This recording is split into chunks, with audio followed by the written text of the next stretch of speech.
Tribune Presse, deuxième numéro de la semaine, mesdames et messieurs, c'est un réel plaisir de vous savoir nombreux en train de suivre cette émission.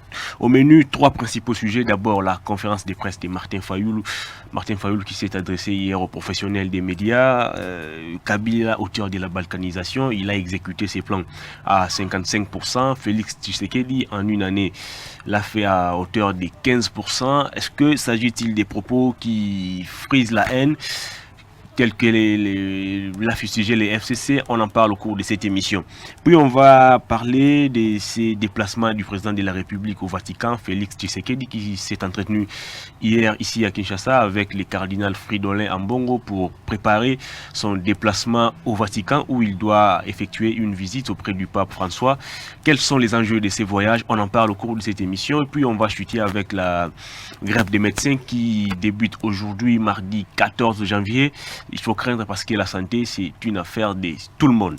Deux invités sur ces plateaux. D'abord, Michel Koyapa, journaliste, l'un des présentateurs du magazine très suivi ici à Kinshasa et même à l'étranger, Kiosque, les CCTV. Michel, bienvenue à cette émission. Bienvenue, bonjour et bonne année. Merci pareillement. Pour ceux qui nous suivent à Congo Buzz TV, voilà. Comment allez-vous? Très bien, très en forme. Kiosque, ça va? Non, ça marche très bien. Je crois que les gens les suivent. Et là, vous rencontrez sur ces plateaux Maître Bazin Pembe, lui, il est juriste, analyste politique. Vous êtes également coordonnateur de la dynamique Les Changements, c'est maintenant. Maître, bienvenue. Merci pour l'invitation et je salue aussi mon co-débatteur sur ce plateau de télévision. La dynamique, ça va? Oui, nous essayons de nous forcer à mettre à l'opinion certaines réalités de la ville, mais c'est une réalité politique. Parce que nous avons voulu les changements, nous appelons la structure dynamique les changements, c'est maintenant. Nous voulons voir ces changements-là s'opérer dans l'assiette du contribuable congolais. Alors vous gardez la parole pour ces premiers thèmes de l'émission. Martin Fayoulou était hier face à la presse. Plusieurs déclarations. D'abord, la question de la balkanisation. Il estime que Joseph Kabila en est l'auteur. Il a exécuté ses plans à 55% et Félix Tshisekedi en une année l'a fait à 15%. Comment vous avez analysé les propos de Martin Fayoulou? Nous avons une constitution claire qui donne l'opportunité à tout Congolais de s'exprimer parce que la liberté d'expression étant garantie par cette constitution.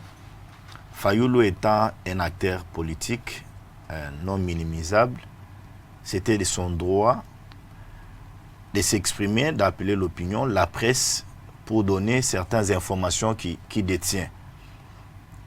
Mais ce qui est aussi important est que M. Martin Fayoulou doit aussi savoir avoir un entourage professionnel. Parce que je constate que certaines autorités aujourd'hui politiques qui ont l'épaisseur sur la scène politique congolaise sont mal entourées. Ils n'ont pas de bons communicateurs les entourant. Ces communicateurs qui les entourent ne vérifient pas ou plus, si je peux le dire ainsi, les papiers qu'ils ont avant de l'exposer à la presse. Je peux dire la sortie médiatique de M. Martin Fayoulou, sa conférence de presse. C'était une conférence de presse presque ratée. Ça a été aussi le cas avec la sortie médiatique de M. Mouzito qui a constaté qu'il a pris le perchoir de la Mouka pour se créer une opinion ou se faire un tollé. Il fallait passer par les déclarations de charme. Alors, qu'est-ce que vous reprochez concrètement à Martin Fayoulou? C'est ce que j'ai constaté aussi hier avec M. Martin Fayoulou. D'abord, une conférence de presse non conçue, une conférence de presse sans soubassement dans tout ce qu'il a légué, il faisait comme déclaration. Lorsque nous revenons sur cette histoire de balkanisation, on doit faire expliquer à l'opinion certaines réalités, que la balkanisation n'est pas l'œuvre seulement de M. Joseph Kabila, n'a pas commencé qu'avec Félix Tshisekedi. La balkanisation, même nos ancêtres. Et lui, il estime que les deux ont réalisé ces projets à 70%. Bon, je ne sais pas sur base de quoi il a légué toutes ces choses-là. Lumumba, qui est aujourd'hui notre ancêtre, si je peux le dire ainsi, sur les plans politiques, a parlé de la balkanisation depuis 1960. Même Lumumba, dans certaines conférences avec les Occidentaux, il les a parlé sur la balkanisation. Il a dit, nous ne céderons pas même 1 centimètre de nos terres aux étrangers, même à certains pays voisins. Mais Fayoulou, revenu au pouvoir, il prend la balkanisation avec les allégations. C'est pas comment qualifier ça pour dire que Kabila avait déjà exécuté la balkanisation à 55%. Et le Félix, avec l'année qu'il a au pouvoir, il a aussi de concrétiser cela. Donc aujourd'hui, nous pouvons faire la sommation de tous ces chiffres, dire la balkanisation est presque à 75%. Donc il nous reste encore 15%. Moi, je dis, sur base des éléments à ma possession, parce que je vous ai dit l'autre fois ici que j'ai aussi les gens qui sont là, nous avons les informations sur les avancées des FARDC. Donc, à ce stade, parler de la balkanisation, et que c'est presque à 75%, je peux dire non. Je peux dire non, mais la balkanisation étant réelle, parce que vous serez de mon opinion que les ADF ont occupé un territoire de notre pays, Madina, pendant 20 ans. Donc, c'était presque une balkanisation. Donc, moi, je peux comprendre que c'était une sortie médiatique pour se faire encore une masse politique, parce qu'on est en train de voir que sa masse politique est en train de se faire grenier. Vous n'avez pas effectué un sondage pour les constater. Alors, Michel Koyapa, Martin Fayoulou pense que Kabila, c'est l'auteur de la balkanisation, alors que les FCC répliquent pour dire que Kabila, c'est plutôt le père de l'unification, je dirais, de ces pays.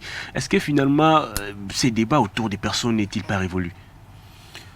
Le débat n'est pas révolu. Je pense que ce que Martin Fayoulou a fait hier dans sa conférence de presse, c'est justement l'attitude que nous condamnons depuis longtemps, les silences, la peur et même cette attitude attentiste que j'ai pu lire dans les propos de Maître Bazin Pimri tout à l'heure. C'est justement les dangers ou ce qui fait justement les lits de ces grands projets machiavéliques, diaboliques, de balkanisation de notre pays, la RDC. C'est connu de tout le monde. Il a rappelé d'ailleurs au début 60 qu'on a commencé à convoiter le territoire congolais, les richesses congolaises également à ces niveaux-là, mais que ce sont des tentatives qui reprennent, qui sont récurrentes en fait. Maître Martin Fayoulou le dit comme un acteur politique, je le comprends. C'est quand même celui qui se considère aujourd'hui comme président élu. Je crois qu'il a fêté la nativité de l'enfant Jésus avec les populations meurtries de Béni. Martin Fayoulou le dit peut-être dans des termes clairs aujourd'hui. Et c'est ce qui manque aux Congolais à dire clairement qui sont ou qui est l'auteur de ces plans de balkanisation du pays. Je crois que le cardinal a dit clairement qu'aujourd'hui il est démontré que le Rwanda, l'Ouganda, même nos pays voisins sont aujourd'hui les acteurs majeurs de balkanisation de la RDC à partir de Béni. Et ici en interne, Fayoulou fustige Kabila et Fachi. Naturellement, qui ne connaît pas que Kabila est aujourd'hui l'un des acteurs de ces balkanisations? Et les faits sont concrets. Ça a commencé à l'époque avec l'arrivée de l'AFDEL. Nous avons ici eu dans ces pays un chef d'état-major général, James Kabarebe, aujourd'hui conseiller de Kagame. Nous avons aujourd'hui, qui a d'ailleurs laissé, aujourd'hui ça se voit, Kabila, depuis plus de 20 ans qu'il est président de la République, et Maître Bazin ne peut pas nous contredire, qu'on a commencé à tuer des gens à Béni, les ADF Nalou. Nous avons même les FDLR. Vous allez même peut-être les Minembo aujourd'hui ou à les Calais. Tout le monde le sait. C'est sous Kabila. Et il n'a pas réagi. On n'a pas eu des actions concrètes, claires à ce niveau-là. Tous ceux qui ont combattu les ADF à l'époque, je parle de feu Mamadou Nala, d'heureuse mémoire le général. Je parle de général Baouma, d'heureuse mémoire. Ceux qui ont combattu les ADF ou les présumés ADF qu'on qualifiait à l'époque ont été tués. Ici, dans ce pays, tout le monde le sait. Sous Kabila. Nous avons eu des généraux aujourd'hui, Laurent Kunda, Bosco Taganda. À l'époque, Kabila avait dit que c'était l'homme de la paix. On ne pouvait pas l'arrêter alors qu'il était recherché à la CPI à l'époque. Kabila a clairement dit que c'était l'homme de la paix. Et à la CPI, quelle est la nationalité de Bosco Taganda? Il est citoyen rwandais qui est jugé aujourd'hui devant la Cour pénale internationale. Ce sont les faits qui confortent les propos de Martin Fayoulou qui disent Kabila a fait au moins 55%.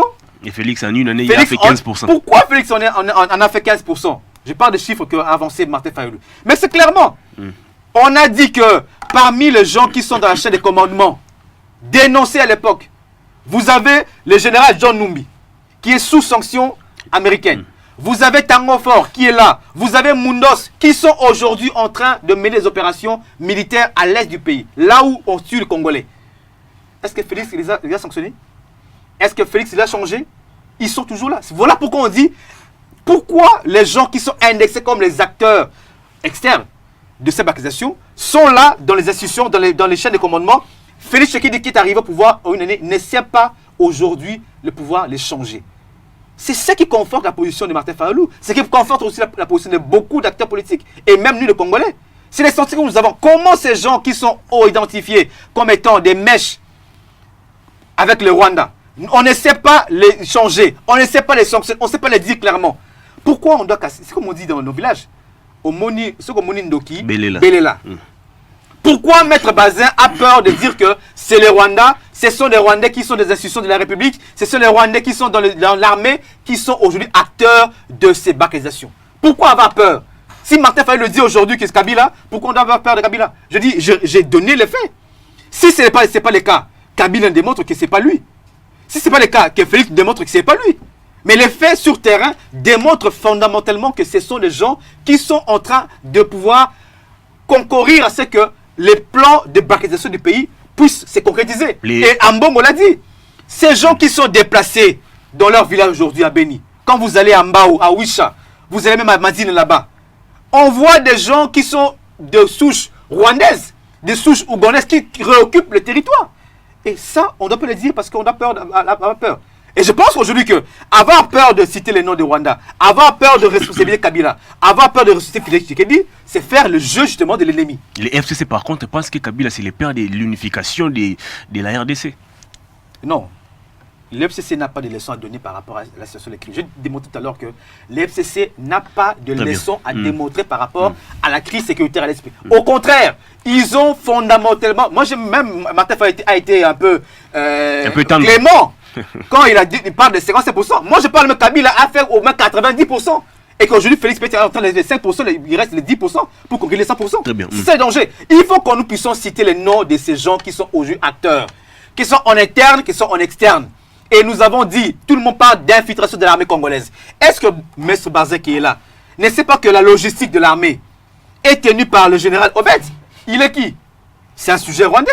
Vous avez la logistique, vous avez le renseignement militaire tenu par le général Defe Kaimi, qui est aujourd'hui cité dans ceux qu'on parle de ceux qui contribuent justement à cela. Est-ce qu'on ne peut pas dire que ces gens ne puissent pas être dénoncés pour que finalement nous puissions avoir la paix? C'est ça la question. Pourquoi avoir peur? Pourquoi avoir cette peur-là de pouvoir citer ces gens-là? Très bien. La question de la balkanisation devient de plus en plus sérieuse. Après les cardinals Ambongo, vous avez suivi récemment les porte-parole des FARDC qui en a aussi parlé. Aujourd'hui, Martin Fayulu en parle également. Est-ce que tu sais que Fayulu nous dit, il faudrait les prendre dans les comptes d'un coup politique visant à affaiblir un adversaire, ou c'est vraiment quelque chose de vérifié et vérifiable? Hervé, je suis en face d'un journaliste, investigateur. J'ai apprécié tout à l'heure son argumentaire qui a presque maquillé la conférence de presse de M. Fayulu. Fayulu n'est pas revenu sur tout ce que Michel est en train de donner tout à l'heure là. Et voici, il a les éléments que Fayulu n'a pas. Alors qu'il a effectué une descente à l'est. Il est en train d'embellir les propos de Fayulu. Michel embellit les discours, la conférence de presse de M. Fayulu.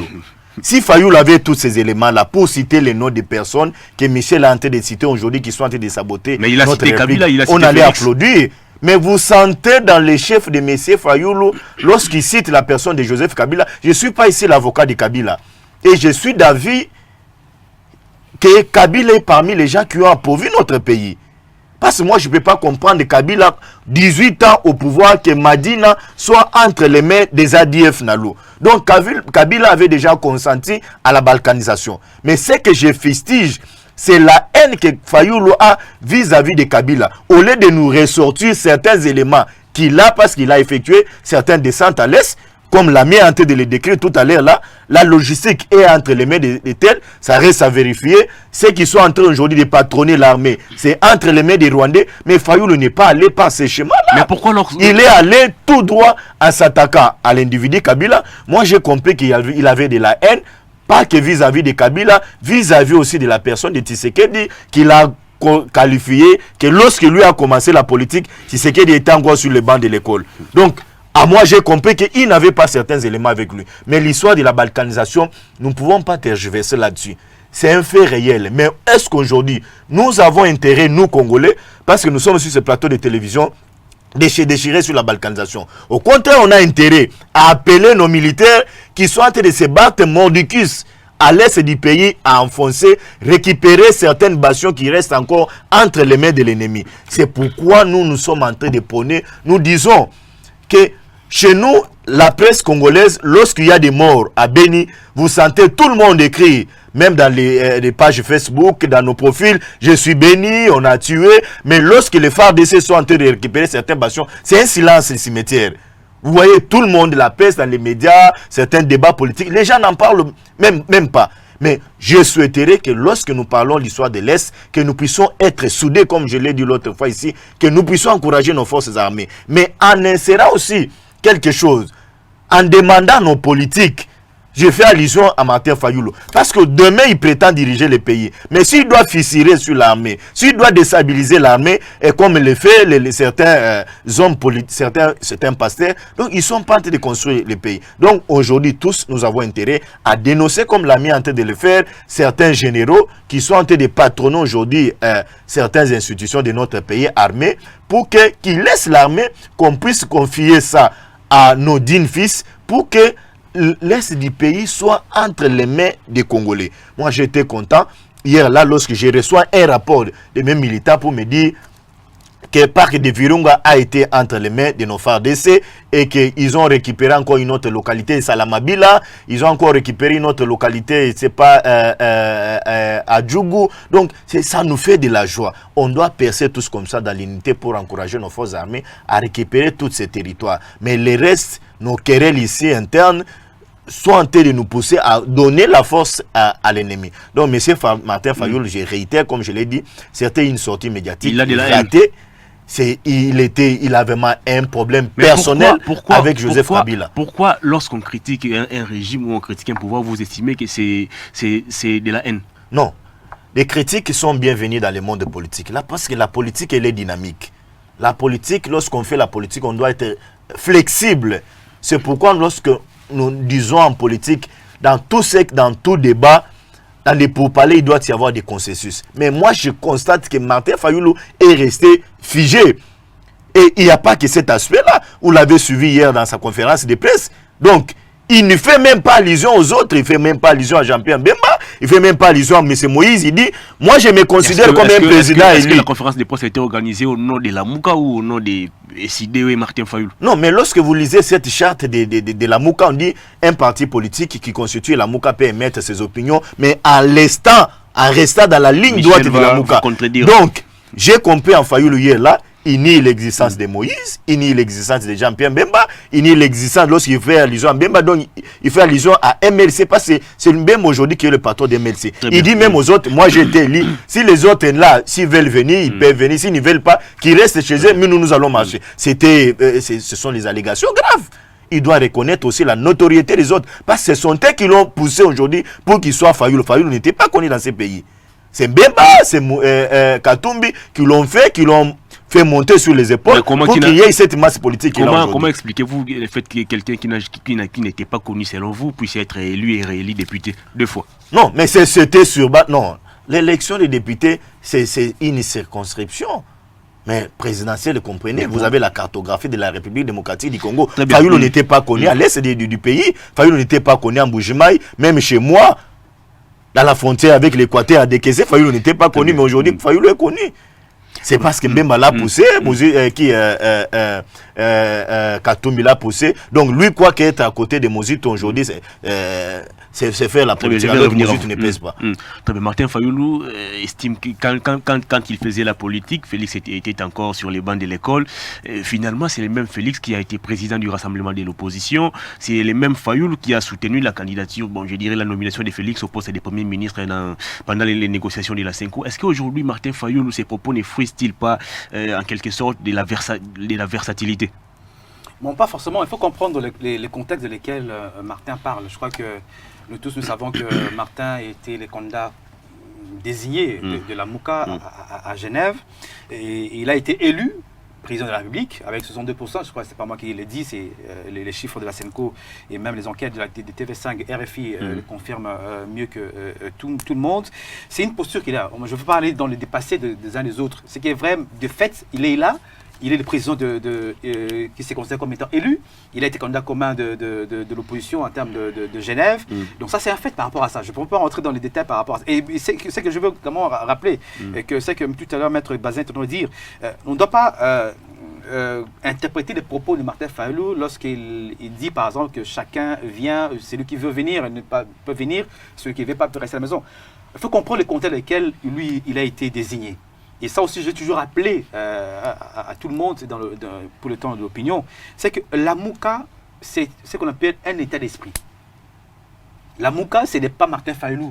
La MOUCA, ce n'est pas Jean-Pierre Bemba. La MOUCA, ce n'est pas Mosito, ce n'est pas Moïse Katumbi, ce n'est pas Matungulu, ce n'est pas, à l'époque, celui qui est parti à l'Est, Moussa Yamoussi. Le médecin d'Ebola. La MOUCA, c'est le peuple. Je dis, c'était un modèle sacrificiel. À Genève, on pouvait avoir un Bemba, on pouvait avoir un Moïse Katumbi, un Martin Fayulu, on peut avoir Mositou. En fait, c'est un peu ça l'idéal. Donc aujourd'hui, la marche qui est appelée, ça peut être appelé par Martin Fayulu, ça peut être par Bemba, Mositou. Ce n'est pas ces deux-là ou ces leaders-là, s'ils sont dans la rue, d'ailleurs ils sont à 5 ou 4 d'ailleurs, ça peut être représentatif. C'est d'abord l'image du peuple qui avait choisi le changement. C'est cela le problème. Et Martin, quand il dit cela, ce n'est pas pour minimiser Bemba, pour minimiser Katumbi ou Moussi. Non, c'est qu'il est en train de voir, et ça, on a toujours répété que Bemba soit là, que Martin soit là, que ne soit pas là, ou c'est Moussi par exemple, eh bien, la MOUCA va hésiter parce que c'est un état d'esprit du peuple qui, dans sa majorité, avait choisi le changement. C'est cela l'état d'esprit. Donc on ne peut pas dire qu'il veut minimiser ses partenaires, ils sont d'ailleurs des leaders, tous font partie du présidium. Ça c'est clair à ce niveau-là. Donc il ne faut pas toujours qu'on essaye de voir opposer les uns les autres dans le leadership de la MOUCA. Non, non. C'est un état d'esprit et eux, ils sont que pour représenter ou porter cet idéal du peuple congolais qui veut le changement. Ça c'est clair, on doit être clair à ce niveau-là. Mais pour dire que pour Martin Fayulu et Félix Tshisekedi, il y a comme une haine ou comme une adversité. Non, non. Je crois que vous savez plus ou moins les contextes dans lesquels Félix est arrivé au pouvoir. Vous savez aussi les contextes dans lesquels Martin Fayulu a perdu également la présidentielle. Donc, ce que Martin fait, et moi je dis humblement, si Félix Tshisekedi était vraiment dans le sens de l'humilité, devait comprendre que l'alerte de mon frère, et vous savez qu'entre lui et Félix, c'est toujours entre la fraternité. Hein. D'abord, il prie dans une même église. Il prie dans une même église, comme on dit. Il aurait quitté Philadelphie, Martin Fayulu. Bon, c'est son droit, il peut le faire. Mais je considère entre les deux, que ce soit entre Félix, que ce soit entre Bemba, Moïse, ce sont d'abord des frères à ces niveaux-là. L'alerte que fait Martin Fayulu, aujourd'hui, devait être plutôt interpellatif pour Félix Tshisekedi. Et... De quelle manière? Mais oui, justement. Parce qu'ils savent, et Félix le sait, au plus profond de lui, que le mariage dans lequel il est dans le FCC, c'est un mariage contre nature. Et le plus grand opposant de Félix, ce n'est pas la MOUCA, mais c'est plutôt le FCC. Et je crois que le fait des gestes posés par le FCC depuis qu'il est au pouvoir pendant une année démontre que ces gens sont contre lui et travaillent contre lui pour qu'il ne puisse pas réussir. Alors si Martin Fayulu était aujourd'hui proclamé président de la République, dans les contextes auxquels Félix se retrouve aujourd'hui, qu'est-ce qu'il allait faire? Non, j'ai toujours répété. Pas des majorités parlementaires. J'ai toujours répété que comment il allait s'en sortir? Fayulu était président de la République, on n'aurait pas cette situation qu'on a aujourd'hui. D'abord, la majorité au niveau du Parlement, on n'aurait pas une majorité FCC, ça c'est clair. Parce que vous savez que la plupart des députés aujourd'hui au niveau de l'Assemblée nationale, ce sont des députés désignés. Qu'est-ce qui allait empêcher au FCC d'avoir cette majorité parlementaire si Fayulu était élu? Mais oui, mais le résultat des élections, on ne peut pas avoir un président qui a 62% de voix et qu'il ne puisse pas avoir une majorité au niveau du Parlement. C'est impossible. Impossible. Pourquoi? Parce que, est-ce que vous comprenez qu'une personne peut voter aujourd'hui le président Martin Fayulu et voterait un candidat député du FCC? Impossible. À un scrutin unique, comme on vote un député de FCC, on vote un député provincial de FCC et on vote un président de la Mouka. C'est impossible. Donc c'est ça où tout a été baisé à ce niveau-là. Donc je dis que si Martin Fayulu était président de la République, on n'aurait pas cette situation qu'aujourd'hui Félix est dans le cadre de la coalition. Très bien, Maître Bazin, Martin Fayulu fustige également, je dirais, la durabilité des Azaria Sourbero dans les gouvernements. Il s'occupe du ministère de la décentralisation depuis, je crois, 2016. Fayulu pense que c'est par Azaria Sourbero que les projets de la balkanisation sera mis en place. Il fustige également le fait qu'on puisse passer des 11 à 26 provinces, et pourtant c'est la Constitution qui les prévoyait. Comment est-ce que vous partagez d'abord cet avis de Martin Fayulu concernant la durabilité des Roubero dans les gouvernements? Hervé, je voulais aussi rappeler à mon co-débatteur que c'est son droit d'alléguer sur les 62% que Martin Fayulu a obtenu pendant les élections. Mais aujourd'hui, nous avons une constance, une réalité irréversible, que c'est le président Félix qui est au pouvoir, avec sa majorité simple qui a été confirmée par un arrêt de la Cour constitutionnelle. Et rappelons aussi une chose, et que moi, dire que la Mouka aujourd'hui c'est un sacrificiel pour le peuple, et il n'y a qu'une minorité de peuple aujourd'hui qui compte encore sur la Mouka, parce que la Mouka a perdu presque certaines sensibilités. La Mouka a commencé, nous connaissons tous l'histoire, après cette trahison du président Félix avec les autres, qui se sont désolidarisés pour aller créer leur cache. Et nous savons... C'est Félix qui avait trahi ou c'est Fayulu? Non, mais Félix a été clair là-dessus. Félix a été clair là-dessus que lorsqu'ils quittaient tous ici Kinshasa, ils se sont convenus avec son frère fraternel, Martin Fayulu, qu'il va les porter pour qu'il soit président de la République, parce que certaines conditions qui étaient posées, c'est Félix qui répondait aux critériums posés, parce qu'il avait, il avait un parti politique qui avait presque la cartographie de la République démocratique du Congo, et il avait un parti politique mieux implanté, et il avait cette aura-là, vu que son père venait à peine de décéder. Alors, en quoi la présence des Roubero dans les gouvernements ou sa longévité dérange? Roubero n'est pas venu dans ces pays avec le gouvernement Tshisekedi. Roubero a été un président dans ces pays. Il m'a dirigé, moi. Vice-président. Vice-président. Il nous a dirigé tous. Il a signé au nom et pour le compte des Congolais dans ces pays. Pour moi, pour vous, y compris pour Michel. Et y compris aussi pour Martin Fayulu. Il a engagé notre République. Mais si aujourd'hui, Martin Fayulu peut dire que selon les éléments qu'il a en sa possession, Roubero est là pour balkaniser la République démocratique du Congo, parce que Fayulu dit pourquoi il ne comprend pas pourquoi Roubero revient à chaque fois dans le ministère de la décentralisation. Moi, je ne suis pas ici avocat de Roubero, mais depuis que Roubero est là, je n'ai pas certains éléments attestant mordicus que Roubero est en train de travailler pour la balkanisation. Et j'ai dit à Roubero, si cela est vrai, c'est que Martin Fayulu est en train de dire. Si au fond de vous, vous êtes en train de travailler pour la balkanisation, ça ne passera pas dans ces pays ici. Parce que moi et mon frère, nous n'accepterons jamais que ces pays soient divisés, que nous cédons même quelques centimètres à nos frères rwandais, à nos frères ougandais et à certains pays frontaliers qui sont en train de nous occuper. Donc si Roubero est en train de travailler là-dessus, ça n'y réussira pas. Il est en train de réfléchir sur une histoire utopique. Donc moi je n'ai pas des éléments, mais si c'est là, si certaines allégations de Martin Fayulu s'avéraient vraies, nous disons à Roubero, attention, attention, parce que nous avons que 7 pays. Nous n'avons pas encore une autre république. Mende, Kaboueloulou, Makiarmo ont passé plus de 10 ans dans leurs ministères respectifs, mais en quoi la présence des Roubero dérange-t-il Martin Fayulu? Vous savez que Azera Roubero, il est arrivé comme vice-président, comme l'a dit, en 2003, après la réunification du pays. M+4. Il a été vice-président chargé de la sécurité, défense et sécurité. Après les élections de 2006, vous savez que il était décidé que les 4 vice-présidents gardent leur sécurité rapprochée, comme on dit. Jusqu'aujourd'hui, Roubero a été le seul à bénéficier d'une certaine clémence de Kabila, où les gardes ou la garde rapprochée de Roubero depuis le 1+4 est toujours avec lui jusqu'aujourd'hui. Vous comprenez? Alors que Bemba, Zaïd Ngoma, paix à son âme, Hirodia, paix à son âme également, tous n'avaient pas gardé leur sécurité rapprochée. Mais Roubera, jusqu'à aujourd'hui, bénéficie de sa garde depuis même la rébellion du PRCD jusqu'à aujourd'hui. Comment on peut expliquer cela dans ces pays?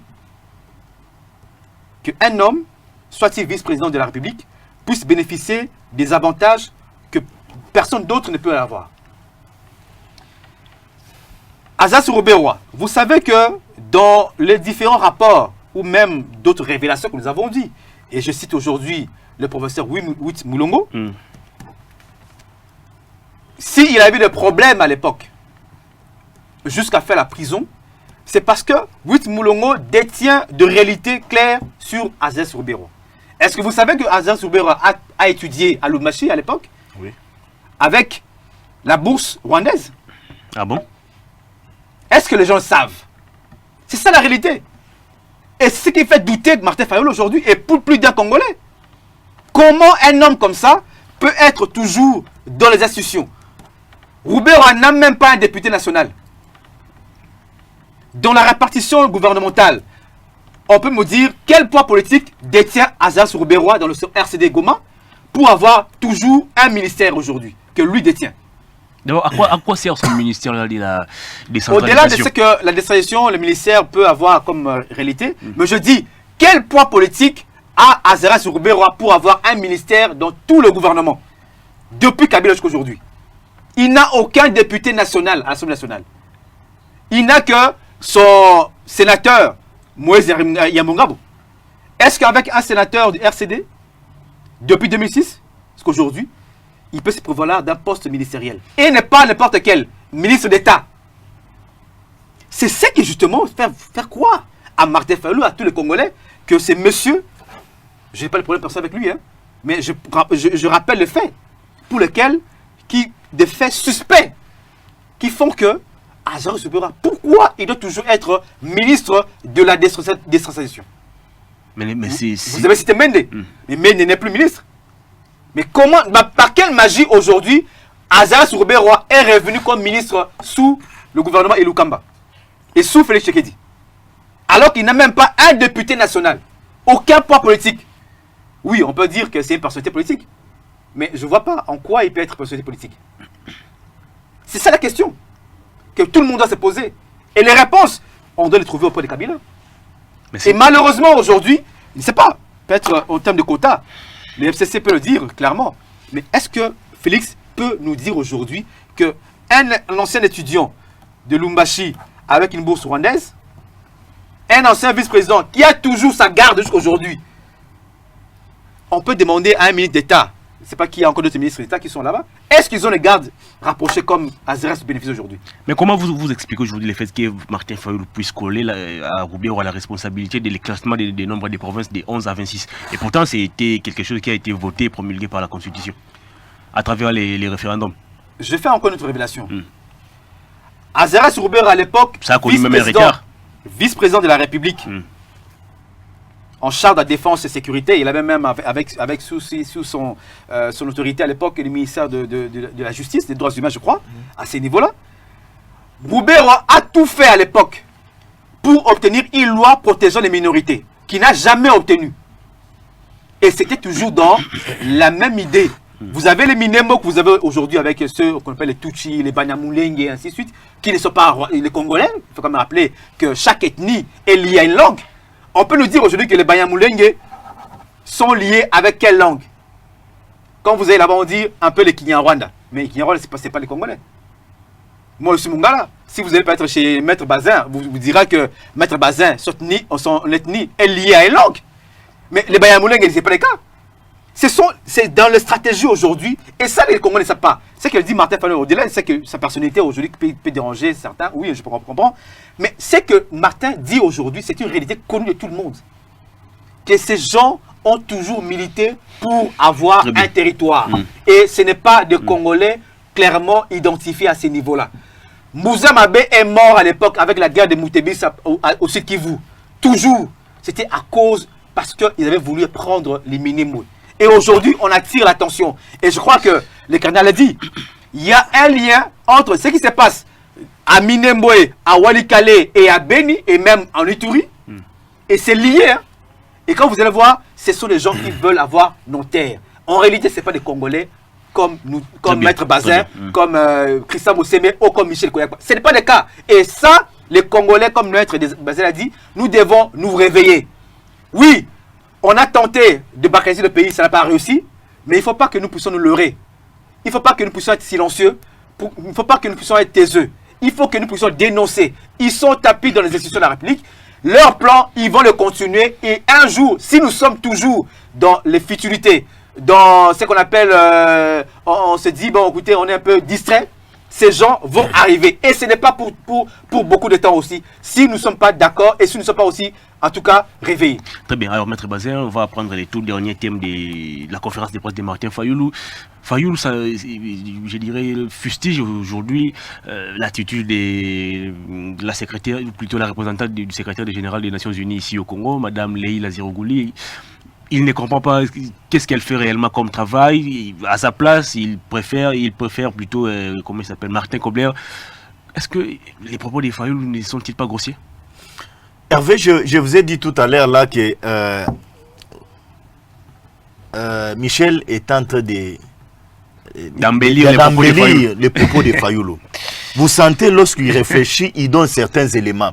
N'attestant même pas que non, dans ces déclarations, il y a la haine là à l'intérieur. Ah. Tu sens que c'est un intellectuel. Lui aussi, il a de la haine. Non, je dis, vous ne sentez pas lui qu'il a de la haine. Mais tu sens qu'il réfléchit pour l'intérêt de la République. Mais vous sentez qu'en Fayulu, il y a la haine. Lorsque Michel nous fait toutes ces révélations ici, moi je suis stupéfait. Et il est en train de me donner certains éléments. Moi, depuis longtemps, là, je ne sais pas que Roubaix-Roy a les gardes de rapprocher. Il a un garde rapproché depuis qu'il a été président dans ces pays. Je n'ai pas tous ces éléments. Mais si Martin revenait sur tous ces éléments, sur toutes ces révélations, que Roubaix-Roy a une garde rapprochée, il dit aux Congolais, que je m'attaque à Roubaix-Roy, je n'ai pas de problème avec Roubaix-Roy. Il ne peut pas quand même tout. Non, mon cher ami. Vous savez que cette population, la population n'a pas le même entendement que nous politiques. La population n'a pas le même niveau de réflexion que même nous politiques. Mais lorsque vous voulez vous adresser à la population, faites-vous rabaisser jusqu'au niveau de la population pour que vous compreniez. Si vous suivez aujourd'hui les médias, les réseaux sociaux, font état que Martin Fayulu a la haine vis-à-vis de Roubaix-Roy, vis-à-vis de Kabila. Mais si Fayulu avait mis tous ces éléments pour dire aux Congolais, Roubaix-Roy a un problème dans notre pays de balkaniser le pays. Regardez, premier élément, il a un gars de rapproché. Roubaix-Roy a étudié à Lumbashi avec la bourse. Et moi, je suis ressortissant de l'université de Lumbashi. Lorsque je suis arrivé à Lumbashi, j'ai demandé des personnalités politiques de l'université de Lumbashi. On m'en a cité le nom de Roubaix-Roy.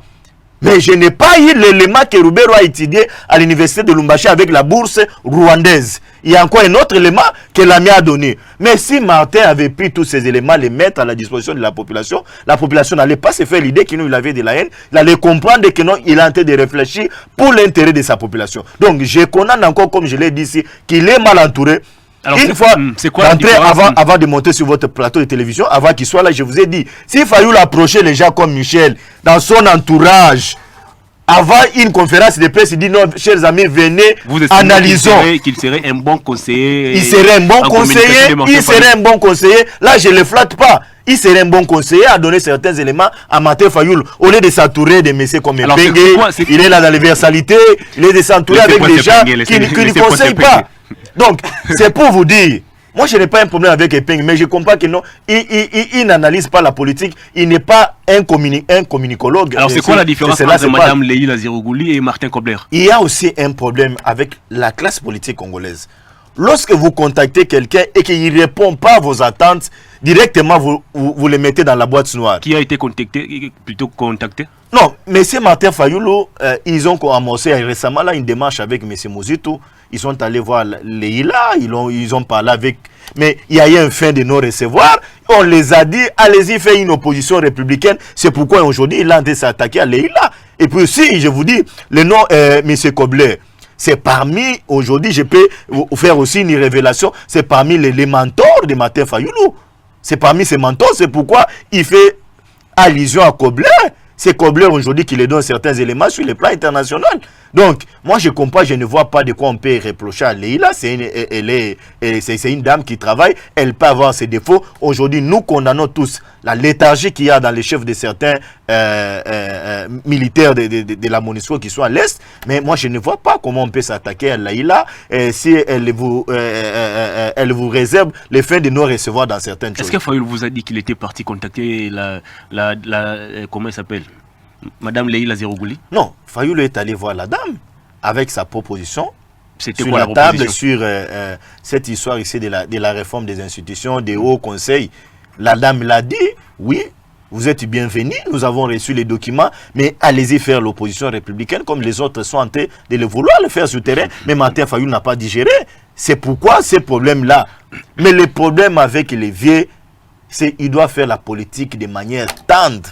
Mais s'il est trop dans les durs, vous estimez qu'il est ce n'est brutal? pas la politique. Vous dites? Vous estimez qu'il est brutal?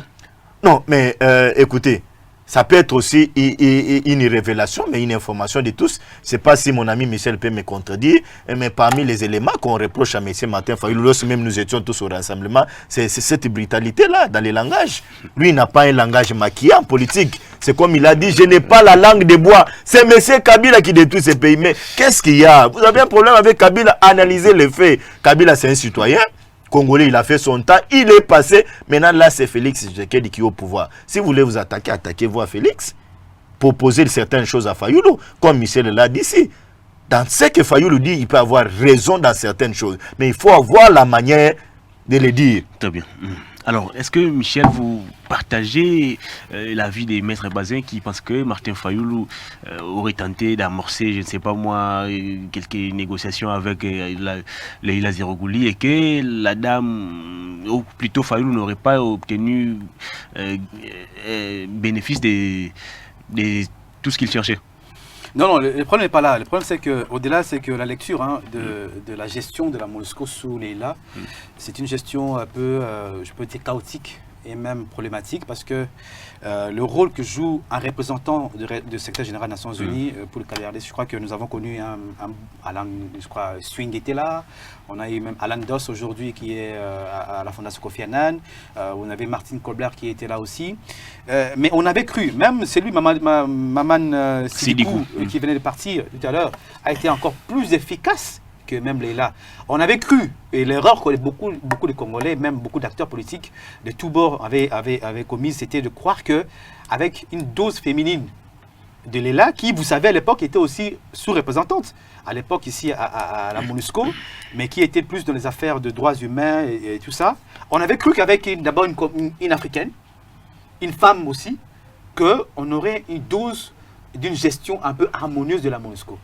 Je rappelle que sous Leïla Zerogouli, il y a eu beaucoup de choses qui sont faites. Et même aujourd'hui, on dénonce le fait que l'inefficacité ou l'inaction de la MONUSCO sur terrain, notamment dans le cas de Beni par exemple, mais il faut l'inscrire sous la gestion de Leïla Zerogouli aujourd'hui. On a eu énormément de massacres de population à plus de 100 mètres, de 200 mètres d'un poste de la MONUSCO, alors qu'on devait intervenir. Parce que le rôle, vous avez le mandat de la MONUSCO, c'est aussi, entre autres, c'est la protection des populations civiles. Ça n'a pas été fait. Mais Leïla a passé plus son temps à la MONUSCO dans les combines politiques que dans la gestion de la MONUSCO en tant qu'une institution même de la communauté internationale. Je rappelle quand même les faits concrets pour lesquels on peut dire que Leïla, c'était la piètre de représentant de patron de la MONUSCO. Pendant la campagne électorale, moi je suis témoin de cela. Pendant la campagne électorale, vous savez que Leïla Zerogouli ne prenait même pas son téléphone. Et pourquoi? Alors que nous arrivons à Lubumbashi, pendant la campagne électorale, on est attaqué par la police. Sous Kabila à l'époque, c'était même pas Félix qui était là. On appelle la MONUSCO pour intervenir. Vous savez que la MONUSCO n'est même pas venue alors qu'on a été gazé tout le long du cortège, depuis l'aéroport jusque là où on s'est réfugié. On arrive le même cas au niveau de je crois c'était là où Zoé Kabila est... Tanganyika. Là encore, on a été attaqué et même à balles réelles. Le poste de la MONUSCO, c'était à quelques 200 mètres de l'aéroport de Tanganyika. Vous vous souvenez qu'il n'y a même pas eu une jeep de la MONUSCO qui est venue pour voir même parce qu'on appelait pour voir ce qui s'est passé. Leila Nabor n'a pas pris ce téléphone. Il a fallu qu'on appelle des ambassadeurs pour qu'ils interviennent. Alors que nous avions refusé même de quitter Kolosi pour... non, c'est Kolosi, c'est Tangaï, c'est Kolosi. Kalemi, voilà. Kalemi. Quitter Kalemi. Leila n'a pas pris son téléphone. Est-ce que c'était opportun pour Martin Fayoulou de fustiger les comportements de la dame en pleine conférence de presse? Ce sont des faits. Moi, je rappelle les faits pour lesquels je crois que Martin, on arrive peut-être à ses conclusions parce que c'est fondé, mais je démontre que c'est fondé à ce niveau-là. Et que, même après les élections, vous savez que c'est Leila qui avait amené Félix chez Kabila. Kabila est passé par Leila pour faire les négociations aujourd'hui avec Félix. C'est Leila qui est venue, c'est Kabila qui avait envoyé d'abord voir Martin Fayoulou pour lui proposer que Kabila avait besoin de parler avec toi. C'est Leila. Est-ce que c'est notre rôle? C'est Leila qui est parti contacter Félix, dire que c'est Kabila. Kabila avait besoin que vous parliez parce qu'il avait besoin, il sait qu'il avait perdu des élections et tout ça. C'est Leila qui a fait ces démarches-là, qui a offert ses bons offices. Et c'était son rôle. Dans une crise congolaise à ce niveau-là, d'intervenir. C'est elle qui a fait. Allez voir la gestion de Radio Kapi. C'est sous Leila. Demandez aux journalistes de Radio Kapi, vous diront comment Leila gère même la Radio Kapi. C'est catastrophique. Très bien. Alors, une dernière question à vous deux. D'abord à vous, Maître Bazin. Qu'est-ce que vous avez aimé dans cette sortie médiatique de Martin Fayoulou et qu'est-ce que vous reprochez concrètement à Martin Fayoulou? Ce que j'ai aimé d'abord, premièrement, c'est cette liberté d'expression que nous avons aujourd'hui, de laisser chacun de nous s'exprimer librement, sans être étouffé. Le reste, c'est à demander à M. Martin Fayoulou, comme je l'ai dit, il n'est pas le moindre dans la classe politique congolaise, de passer par certaines propositions concrètes au lieu de se laisser commencer à tirer tout le temps sur certains pour se faire en une masse politique. Et il doit aussi se préparer pour 2023, parce que c'est bientôt là. Il doit se préparer pour 2023. Le reste, c'est, comme je l'ai dit d'entranger, c'est son droit. Et si je peux encore revenir sur cette histoire des marches, moi je dirais au gouverneur de la ville, la Constitution sacralise la marche. Voilà, il y a même la marche de la Mouka qui a été droit, interdite. Voilà. C'est un droit reconnu aux Congolais de marcher, mais il y a aussi un aspect que les gens ignorent souvent.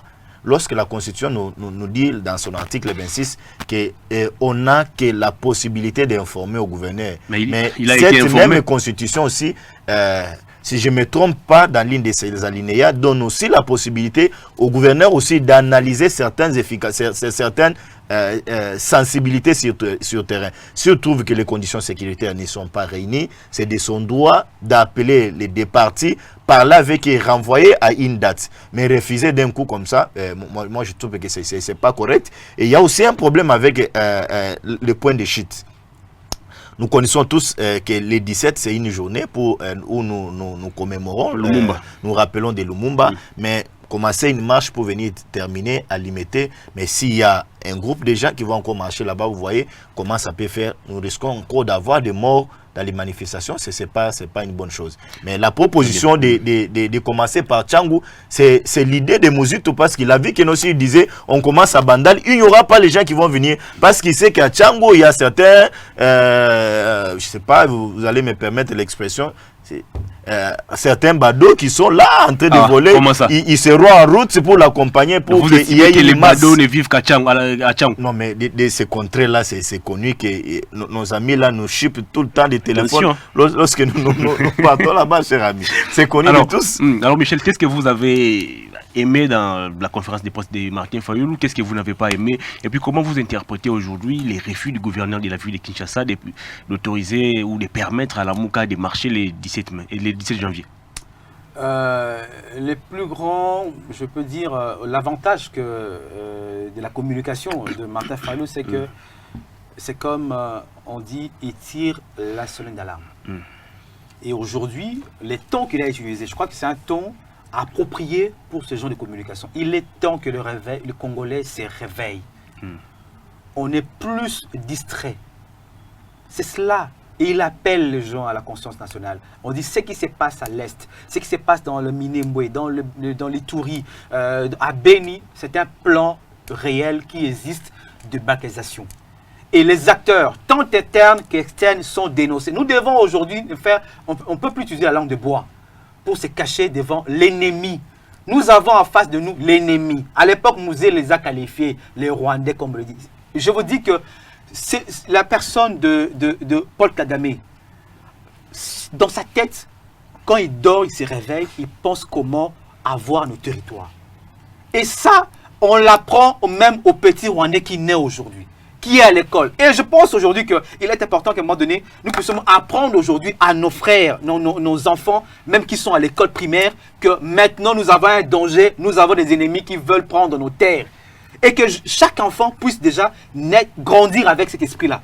Et je pense que c'est important de pouvoir requalifier un peu nos cours au niveau de l'école primaire, pourquoi pas aussi pour apprendre. Interdiction de la marche. Oui, naturellement, je pense que le V méthode, je crois qu'aujourd'hui, il est temps qu'on comprenne que la démocratie va respirer lorsque on donne les temps. Je crois que Maître Bazet tout à l'heure a dit que la liberté d'expression, la liberté de mouvement, de manifestation, c'est consacré dans la Constitution. Ce qui est important de pouvoir dire comment, pour l'autorité urbaine fondamentale, pour Ngobila, de pouvoir dire comment encadrer la marche. Refuser dans le contexte actuel, ça va encore inutilement raviver les tensions sociales qu'on n'a pas besoin aujourd'hui. Nous devons plus être concentrés dans ce qui est, et ce qui est important aujourd'hui, c'est qu'il marche pourquoi? Pour dire non au plan de balkanisation. Si Ngobila refuse, donc Ngobila joue le jeu de l'ennemi. De ceux qui veulent balkaniser le pays. Fayoulou signe et persiste que lui, il sera dans la rue. Mais naturellement, il peut le faire. S'il le fait à Tchangou, comme tout le maître Bazé a dit, c'est sur les badauds. Non, Bana Tchangou, ils ne sont pas des badauds. C'est sur les Quinois. Ceux qui sont à Tchangou sont aussi des Quinois. Ceux qui sont à Ngalema sont aussi des Quinois. Ceux qui sont à Bandai sont aussi des Quinois. Donc, s'il dit, je fais ma marche à partir de Tchangou, ils ont toujours Kinshasa, non? Et je ne pense pas que les enfants de Tchangou, ceux qui habitent Massina, Pascal, Ndili, ainsi de suite, ne sont pas des badauds comme Maître Bazé l'a dit. En tout cas, ils sont des Quinois, ils sont aussi des gens responsables. Très bien. Et je pense que c'est que nous appelons à chacun de nous qu'il y ait de l'apaisement. Nous avons un combat, un complot de grande envergure qui nécessite que ce soit Martin Fayoulou, que ce soit Félix Tshisekedi, que ce soit Kabila qui est là, s'il n'a pas de doute à ce niveau-là, que ce soit nous autres qui sommes sur ce plateau, nous puissions réfléchir comment mettre fin à cette crise qui a perturbé le reste du pays. Alors, vous ouvrez les balles avec le deuxième thème de l'émission. Le président de la République, il doit se déplacer au Vatican, une visite officielle auprès du pape. Il s'est entretenu hier avec le cardinal Fridolin Ambongo pour préparer ses voyages. Quels sont les enjeux de ces voyages, selon vous? Je pense que l'enjeu principal de ce voyage au niveau des Vatican, je pense, à mon avis, que l'enjeu important, ça sera toujours, nous revenons sur la crise sécuritaire à l'est du pays. Et je pense que vous avez suivi le pape François, qui a même prié à l'époque. Il a organisé une messe d'ailleurs. À chaque fois, c'est une préoccupation. Je crois que le cardinal a toujours dit, c'est une préoccupation pour le pape François par rapport à ce qui se passe à l'est du pays. Et je pense maintenant que la voix apportée à l'époque par le cardinal Ambongo, aujourd'hui, ça va être encore relayé. C'est ça la responsabilité, on dit. Même le pape va encore dire à Félix, vous êtes aujourd'hui le président de la République. Hier, on disait que c'était Kabila qui a été le problème. Maintenant, Kabila n'est plus au pouvoir. Il n'est pas président de la République. C'est vous qui êtes le président de la République. Ce qui se passe à l'est du pays, si aujourd'hui il arrive que le pays soit balkanisé sous Félix Tshisekedi, ce sera encore pire, grave. Et c'est ce qu'on dit quand il sera auprès de Pape François, qui le rassure. Non seulement par des mots, mais par des actions concrètes pour dire que, au moins cette fois-ci, les Congolais sous Félix Tshisekedi ne pourront plus encore mourir. Que ce soit à Beni, que ce soit à Minembwe, que ce soit en Ituri. Et ça, c'est une responsabilité par rapport à lui. Et je pense aujourd'hui que dès qu'il sera devant le pape va toujours le rappeler en termes de sa responsabilité en tant que président de la République.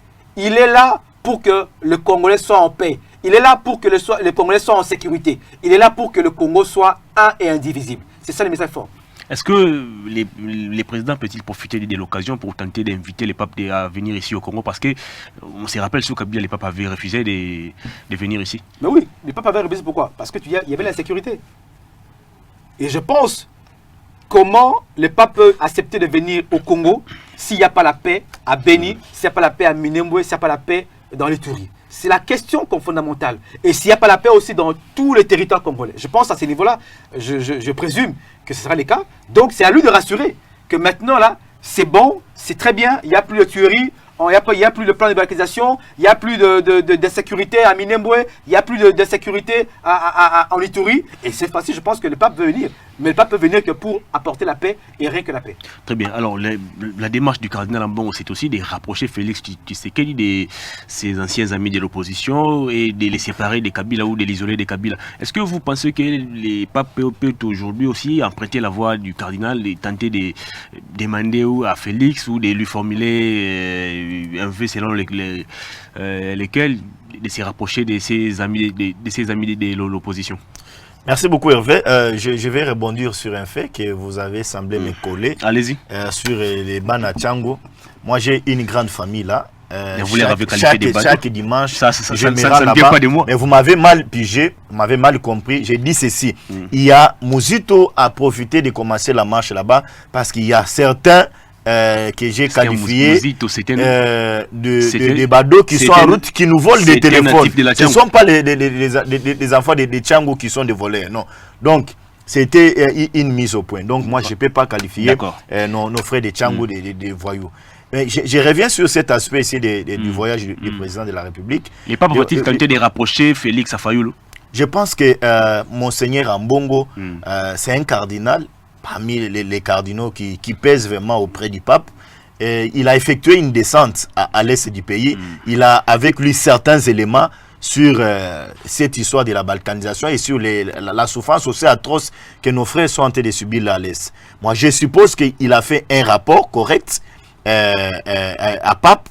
Et nous allons aussi nous rappeler que lorsque le président de la République a voyagé, à la descente, lorsqu'on est allé à la création de Monseigneur Ambongo, et il s'est vu avec pape, il a même demandé, il a laissé l'invitation pour venir en République démocratique du Congo. Il lui a promis que non, il sera en République démocratique du Congo. C'est en 2022 ou c'est 2020, je n'ai pas des dates avec moi. Mais pour vous dire, moi, je ne trouve pas d'inconvénient pour que le président aille aussi recevoir certains conseils des papes pour la bonne marche de la République démocratique du Congo. Comme Michel l'a dit, peut-être il doit recevoir des conseils pour dire Kabila était dans la démarche, mais n'emboîtez pas aussi les pas, sécuriser les territoires nationaux. C'est notre vœu. S'il réitérait tous ces éléments-là, nous pouvons applaudir. Mais là où moi je ne suis pas d'accord, il y a certains politiques qui en parlent, que c'est comme si Monseigneur Ambongo est dans la démarche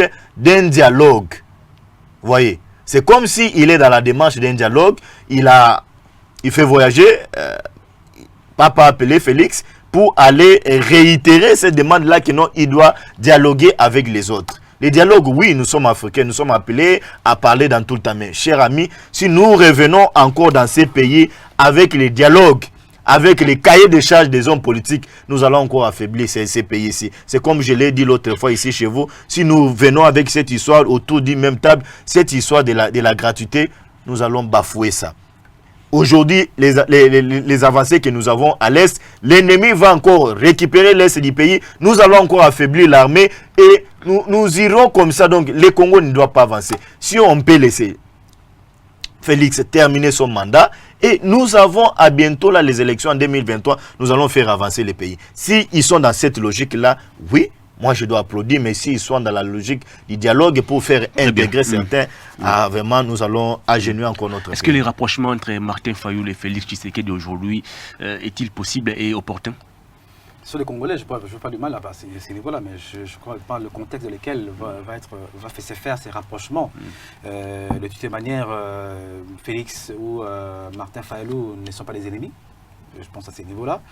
Et que si cela pourrait bien sûr arriver pour l'intérêt du pays, pour l'intérêt de la nation, il en va de soi. Mais ce qui est vrai aussi, c'est que Félix ne comprend pas.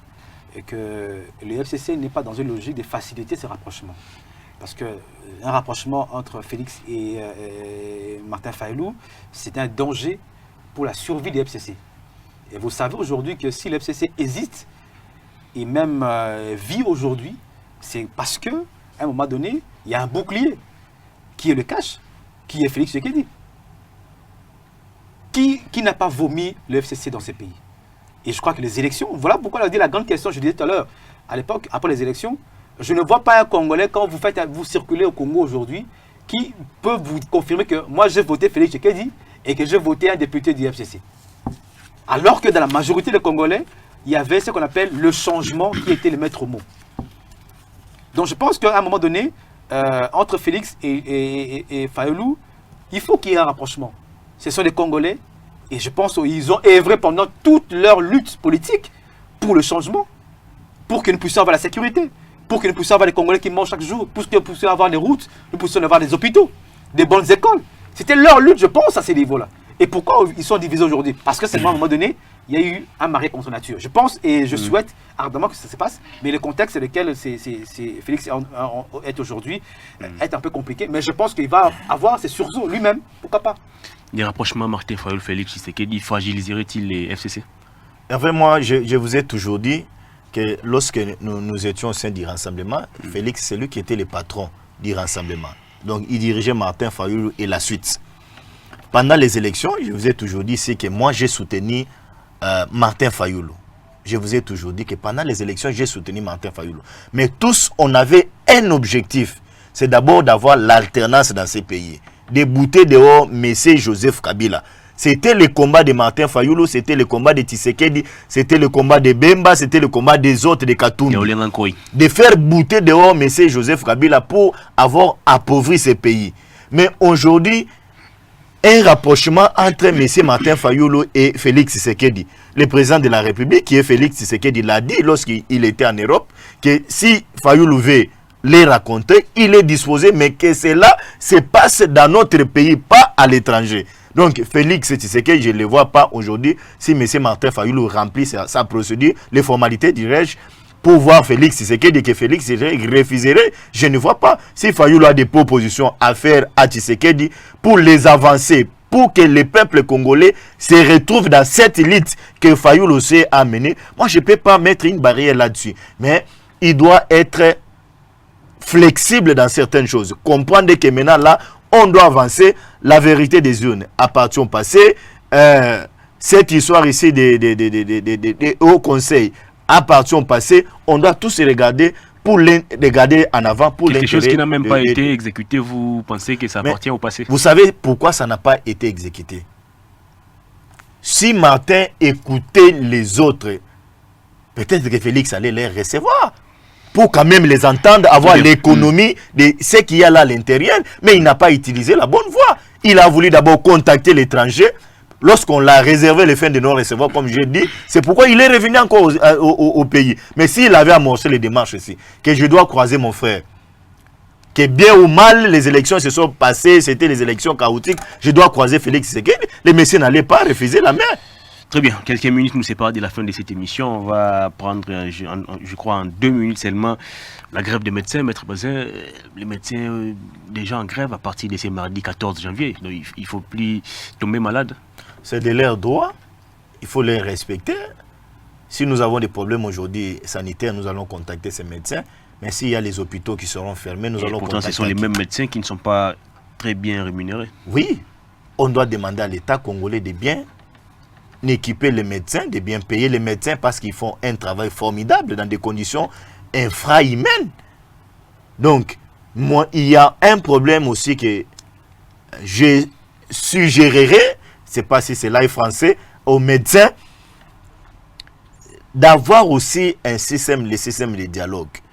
Moi, j'ai compris que les Congolais, lorsque nous avons vu Félix venir... Ils ont été reçus chez le président une fois, je crois. Je viens, Hervé, oui, ils ont été reçus par le président une fois. Lorsqu'ils ont revendiqué, ils ont trouvé les solutions et les problèmes ont encore rebondi. Mais j'ai compris qu'au Congo, nous avons compris que on n'avait pas la liberté d'expression. Depuis que Tshisekedi est venu, nous avons aujourd'hui cette liberté d'expression. Lorsque nous avons un problème, je m'excuse, nous voulons passer quelque part des voix des médias pour entendre nos problèmes, alors que nous savons qu'il y a des mémos, et il y a certaines démarches, des couloirs qu'on peut entamer. Si les négociations avec le gouvernement n'ont pas donné gain de cause. Non, j'ai entendu le ministre de la Santé dire... Le docteur Eteni, il a dit qu'il était très ouvert et il a en train même de préconiser une séance élargie avec des médecins. Nous souhaitons que cela puisse se faire le tôt possible, comme il a dit, pour qu'il n'y ait pas de grève dans les hôpitaux. Ça va beaucoup préjudicer les Congolais. On va chuter avec vous, grève des médecins. Il ne faut plus tomber malade ces derniers jours. Hein. Non, mais c'est une honte, hein. C'est que vrai, c'est une honte lorsque je vois, bien que peut-être dans les pays africains ou au Congo, on voit peut-être les médecins faire des grèves, ou même les professeurs d'université faire des grèves, ou même les militaires ou les policiers faire la guerre, par exemple. Je crois que c'est un problème qui doit être résolu. Il est important que lorsque dans un pays, les médecins font des grèves, ce sont des vies de milliers, de millions de compatriotes qui y est en danger. Et ça doit être une interpellation pour tout le monde. Et c'est ça la grande question, c'est qu'on appelle, c'est la conséquence d'une certaine injustice sociale. Lorsque vous avez des gens qui, une minorité de ceux qui nous dirigent, ont accès à des soins de santé appropriés, qui ont des moyens pour se faire soigner à l'étranger ou ailleurs par exemple, et qu'on laisse des pauvres médecins qui ne paient pas un salaire décent. Mais ce sont des gens qui soignent, qui aident. Ils ont manifesté, ils ont été gazés par la police, reçus par les présidents. Mais... C'est ce que je dis. J'ai parlé tout à l'heure de la honte, qu'on voit des images où des policiers gazaient même un médecin. Et que ce sont ces mêmes médecins qui soignent ces policiers qui tombent malades, ou ces militaires, même le président de la République, ou tout le monde. Chacun de ces ressources politiques a au moins son médecin. Qui les soignent. Et vous savez que ces personnes ont accès à d'importantes informations sur notre vie. Ils peuvent forcément aussi donner la mort ou donner vie, par exemple. Je crois qu'il y a des domaines comme l'enseignement, l'éducation, la santé, qui sont des domaines qu'on ne peut même pas imaginer qu'on peut avoir même des grèves ou provoquer des grèves, par exemple. Ils doivent avoir leur salaire. Ça mérite quoi? Ça coûte quoi, par exemple? Si les gens envoient des détournements de millions de dollars, par exemple, par un seul individu, mais pourquoi on ne donnerait pas aussi des maigres salaires pour ces pauvres médecins, pour ces pauvres infirmiers, pour ces pauvres professeurs d'université, par exemple? C'est ça la question. Je crois que le président qui est là devra au moins essayer de faire en sorte que dans les domaines sociaux, qu'on n'arrive pas à ces genres de manifestations de salaire ou de grosses sociales au niveau de grève, par exemple, pour les médecins. Moi, je dis, il y a les services minimums. Aller dans les hôpitaux privés ou publics, par exemple, où on ne sait pas toucher un malade. Mais s'il meurt à cause, parce que seulement un médecin qui est en grève, c'est un problème, c'est un crime contre l'humanité. Très bien, l'émission est complètement terminée. Comme d'habitude, Michel, vous allez regarder la caméra, votre dernier message, et puis, si possible, vous coordonnez au public qui vous regarde à travers le monde. J'appelle les Congolais du monde entier, ceux qui sont ici au pays et même ailleurs, que ce qui se passe à l'est du pays est extrêmement grave. Tout le monde connaît la réalité. Personne demain dira que Naïba quitté. Tout le monde connaît au moins la réalité de cette partie du pays. Il y a risque que cette partie du pays parte. Nos ennemis sont connus. Et moi, je le cite. Vous avez le Rwanda, vous avez l'Ouganda, vous avez le Burundi, vous avez même la Tanzanie que vous avez là-bas. Ce sont des pays qui pensent que la RDC doit être balkanisée. Nous connaissons notre ennemi, soyons unis. Mettons de côté, comme disait le cardinal Ambongo, nos futilités, nos querelles inutiles aujourd'hui. Réfléchissons ensemble comment mettre fin à cette crise de l'Est du pays. Moi, j'ai vu nos compatriotes de Béni. J'ai vu nos mères, nos enfants qui sont égorgés. J'ai vu des gens qu'on tue, on met leur tête dans une casserole et on prépare pour que les gens mangent. C'est atroce et horrible.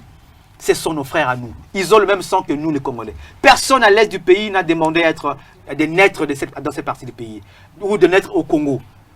Mais maintenant, nous devons, nous, Congolais, à tous les niveaux, au niveau de l'armée, au niveau de la police, au niveau des services de sécurité, au niveau des institutions de la République, opposants ou majorité, hommes d'église, mettons-nous ensemble, éveil de conscience pour que nous puissions mettre hors d'état de nous nos ennemis. Le Congo sera, comme disait Mobutu, s'il faut même faire le pacte avec le diable pour que le Congo reste un indivisible, faisons-le pour l'intérêt de nos populations. Il est important, Laissons de côté nos divergences de vues, laissons de côté nos positions politiques, mais mettons d'abord nos cœurs, Très bien. tous l'énergie Vos pour coordonnées. l'Est du pays. Vos coordonnées? Bon, 81 plus 243 bien sûr, 81 59 plutôt 243 81 59 63 339. Michel Koyapa, merci de votre passage. Je rappelle Merci que à vous vous êtes également. journaliste, l'un des présentateurs vedettes de l'émission Kiosque. Merci beaucoup. Très bien. À Maître Bazin, les mêmes exercices. Merci beaucoup Hervé pour l'invitation et je remercie aussi mon co-débatteur sur ce plateau de télévision.